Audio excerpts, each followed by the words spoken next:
ಮಾಡ್ತಾ ಇದ್ದಾರೆ. ಸೊ ಇದನ್ನೆಲ್ಲ ನೀವು ನಿಮ್ಮ ಪುಸ್ತಕಗಳನ್ನು ಓದಿದ್ದೀರಾ. ಸೊ ನಮ್ಮ ರಾಷ್ಟ್ರದಲ್ಲಿ ಬೆಳೀತಾ ಇದ್ದಂತಹ ಬೆಳೆಗಳಿಗೆ ಅತಿಯಾದಂತಹ ಬೇಡಿಕೆ ಬಂದಂತಹ ಸಮಯದಲ್ಲಿ ಯುರೋಪಿಯನ್ ರಾಷ್ಟ್ರಗಳು ನಮ್ಮ ಭಾರತಕ್ಕೆ ವ್ಯಾಪಾರವನ್ನ ಮಾಡುವಂತಹ ಸಲುವಾಗಿ ಬರ್ತವೆ. ಅದರಲ್ಲಿ ಪ್ರಮುಖವಾಗಿ ಡಚ್ಚರ್ ಇರ್ಬೋದು, ಫ್ರೆಂಚರ್ ಇರ್ಬೋದು, ಪೋರ್ಚುಗೀಸರ್ ಇರ್ಬೋದು ಅಂಡ್ ಬ್ರಿಟಿಷ್ ಇರ್ಬೋದು.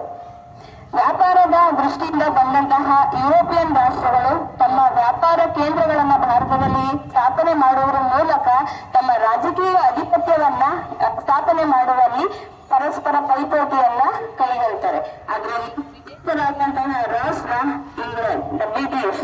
ಸೊ ಬ್ರಿಟಿಷರು ರಾಷ್ಟ್ರದಲ್ಲಿ ಆಳ್ವಿಕೆಯನ್ನ ಮಾಡ್ತಾರೆ.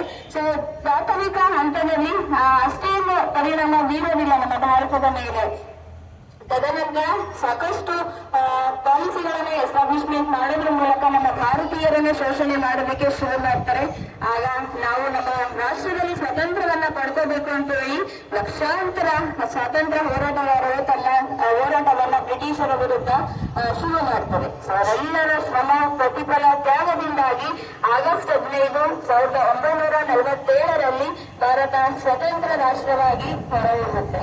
ಸ್ವತಂತ್ರ ರಾಷ್ಟ್ರವಾದಂತಹ ಭಾರತ ಸರ್ಕಾರದ ವ್ಯವಸ್ಥೆಯನ್ನ ಯಾವ ರೀತಿ ರಚನೆ ಮಾಡ್ಕೋಬೇಕು ಅನ್ನುವಂಥದ್ದು ಪ್ರಮುಖವಾದಂತಹ ಒಂದು ಸವಾಲಾಗಿ ನಮ್ಮ ರಾಷ್ಟ್ರ ನಾಯಕರ ಮುಂದೆ ಇರುತ್ತದೆ.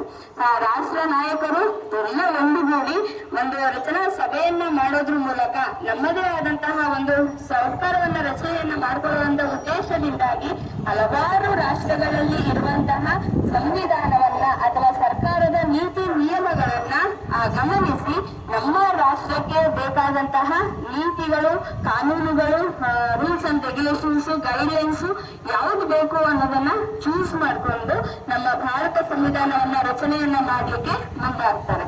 ಅದರಲ್ಲಿ ಪ್ರಮುಖವಾಗಿ ಡಾಕ್ಟರ್ ರಾಜೇಂದ್ರ ಪ್ರಸಾದ್ ಅವರಿರ್ಬೋದು, ಸರ್ದಾರ್ ವಲ್ಲಭಭಾಯಿ ಪಟೇಲ್ ಅವರಿರ್ಬೋದು, ಡಾಕ್ಟರ್ BR ಅಂಬೇಡ್ಕರ್ ಹಾಗೂ ಕರ್ನಾಟಕವನ್ನ ಪ್ರತಿನಿಧಿಸಿದಂತಹ ಕೆಂಗಲ್ ಹನುಮಂತಯ್ಯನವರು, ಎಸ್ ನಿಜಲಿಂಗಪ್ಪನವರು ಹಾಗೂ ಸುಮಾರು 250ಕ್ಕೂ ಹೆಚ್ಚು ರಾಷ್ಟ್ರ ನಾಯಕರು ಸಂವಿಧಾನ ರಚನಾ ಕಾರ್ಯದಲ್ಲಿ ತಮ್ಮನ್ನು ತಾವು ತೊಡಗಿಸ್ಕೊಂತಾರೆ. ಈ ಒಂದು ಸಂವಿಧಾನ ರಚನೆ ಕಾರ್ಯ ಶುರುವಾಗುವಂತದ್ದು 1946ರಲ್ಲಿ. ಅಲ್ಲಿಂದ ಶುರುವಾಗಿ 2 ವರ್ಷ 11 ತಿಂಗಳು ಹಾಗೂ 18 ದಿನಗಳ ಕಾಲಾವಧಿಯಲ್ಲಿ ನಮ್ಮ ಸಂವಿಧಾನವನ್ನ ಕರಡು ಪ್ರತಿಯನ್ನ ಡಾಕ್ಟರ್ BR ಅಂಬೇಡ್ಕರ್ ಅವರು ತಯಾರು ಮಾಡ್ತಾರೆ. ಈ ಸಂವಿಧಾನ ರಚನೆಯನ್ನು ಮಾಡುವಂತಹ ಸಂದರ್ಭದಲ್ಲಿ ರಾಷ್ಟ್ರದ ಏಕತೆ, ಸಮಾನತೆ, ಸ್ವಾತಂತ್ರ್ಯ ಹಾಗೂ ವಿವಿಧತೆಗಳನ್ನ ಗಮನದಲ್ಲಿ ಇಟ್ಕೊಂಡು ನಮ್ಮ ಸಂವಿಧಾನವನ್ನ ರಚನೆಯನ್ನು ಮಾಡಿದಂತಹ ಕೀರ್ತಿ ಅದರಲ್ಲಿ ಭಾಗವಹಿಸಿದಂತಹ ಎಲ್ಲ ರಾಷ್ಟ್ರ ನಾಯಕರಿಗೆ ಸಲ್ಲುತ್ತದೆ. ಸೊ ಸಂವಿಧಾನವನ್ನ ರಚನೆ ಮಾಡುವಂತ ಸಂದರ್ಭದಲ್ಲಿ ಪ್ರಮುಖ ಪಾತ್ರವನ್ನು ವಹಿಸಿದಂತಹ ಡಾಕ್ಟರ್ BR ಅಂಬೇಡ್ಕರ್ ಅವರನ್ನ ಸಂವಿಧಾನ ಪಿತಾಮಹ ಅಥವಾ ಸಂವಿಧಾನ ಶಿಲ್ಪಿ ಅಂತ ಹೇಳ್ಬಿಟ್ಟು ಕರೀತಾರೆ. ಸೊ ಸಂವಿಧಾನ ರಚನೆ ಸಭೆ ಮುಕ್ತಾಯಗೊಂಡಂತಹ ನಂತರ ದಿನಗಳಲ್ಲಿ 1949 ನವೆಂಬರ್ 26ರಂದು ಭಾರತದ ಜನಗಳಾದ ನಾವು ಭಾರತವನ್ನು ಒಂದು ಸಾರ್ವಭೌಮ, ಸಮಾಜವಾದಿ, ಸರ್ವಧರ್ಮ, ಸಮಭಾವದ, ಪ್ರಜಾಸತ್ತಾತ್ಮಕ ಗಣರಾಜ್ಯವಾಗಿ ರಚಿಸಲು ಸಾಮಾಜಿಕ, ಆರ್ಥಿಕ ಮತ್ತು ರಾಜಕೀಯ, ನ್ಯಾಯ, ವಿಚಾರ, ಅಭಿವೃದ್ಧಿ, ವಿಶ್ವಾಸ, ಧರ್ಮಶ್ರದ್ಧೆ ಮತ್ತು ಉಪಾಸನಾ ಸ್ವಾತಂತ್ರ್ಯ, ಸ್ಥಾನಮಾನ ಹಾಗೂ ಅವಕಾಶ, ಸಮಾನತೆ ಬೆಳೆಯುವಂತೆ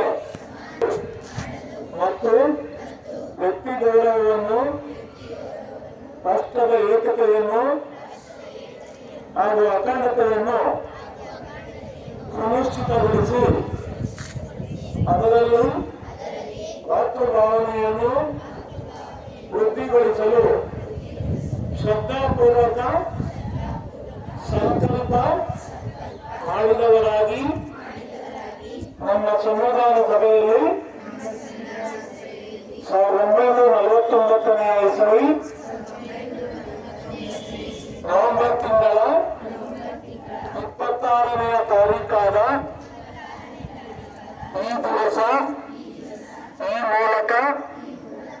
ಸಂವಿಧಾನವನ್ನು ಅಂಗೀಕರಿಸಿ ಅಭಿನಿಯಮಿಸಿ ಅರ್ಪಿಸಿಕೊಂಡಿದ್ದೇವೆ ಅಂತ